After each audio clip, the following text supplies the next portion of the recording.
আমি সেই রাতে সারাটা রাত খুঁজছি, এনাম হাসপাতাল থেকে শুরু করে শ্রীপুর পর্যন্ত যত হসপিটাল আছে জামগড়া চৌরাস্তায়। আসলে বাইবেল আমি কোনো হসপিটাল তুই নাই, তন্ন তন্ন করে খুঁজছি।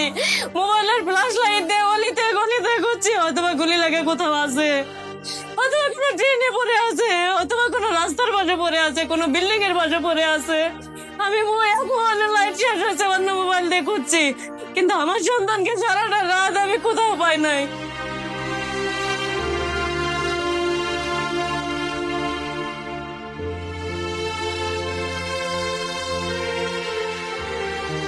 বাইবেল যাওয়ার পরে ওই লাশগুলো তখন আমি দেখছি যে গাড়িতে লাশগুলো উঠানো, দুটো হাড় এইভাবে ঝুলানো ছিল।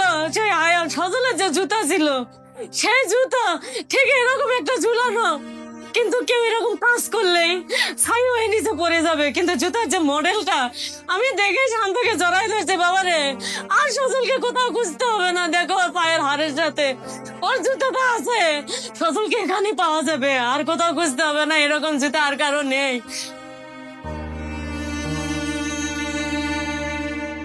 পুড়ে যাওয়ার পরও ওর ফোন আর ওর হাত ঠিক পাশেই ছিল।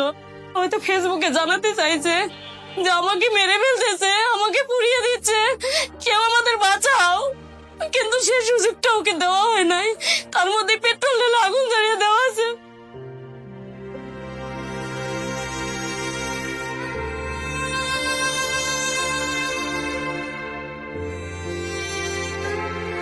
কত আযাব দিয়ে ওদের মারা হয়েছে, আসলে মা হিসেবে এই মৃত্যু আমরা কোনোভাবে মেনে নিতে পারি না।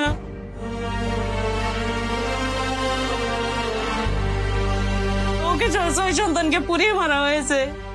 এই 6টা মায়ের বুক কিভাবে তারা খালি করেছে, তোরা যদি গুলি করে ফালাই দিয়ে যাইতি তো আমরা শেষ দেখাটা দেখতে পারতাম, যে আমার সন্তানের শেষ বিদায় কালে আমি ওর চেহারাটুকু দেখতে পারছি, কিন্তু ওর শেষ চেহারাটুকু আমি দেখতে পারি নাই। অন্যান্য শহীদের মারা তো দেখতে পারছে যে না গুলি করে মারছে, আমি শেষ চেহারাটুকু দেখতে পেলাম।